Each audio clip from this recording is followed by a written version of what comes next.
اعوذ باللہ من الشیطان الرجیم بسم اللہ الرحمن الرحیم ولا تقولن لشيء إني فاعل ذلك غدا إلا أن يشاء الله واذكر ربك إذا نسيت وقل عسى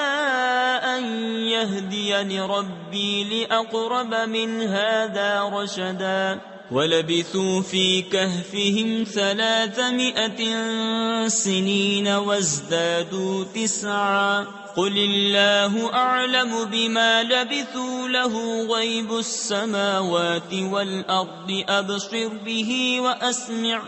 مَا لَهُم مِّن دُونِهِ مِن وَلِيٍّ وَلَا يُشْرِكُ فِي حُكْمِهِ أَحَدًا۔ اور ہرگز کسی بات کو نہ کہنا کہ میں کل یہ کر دوں گا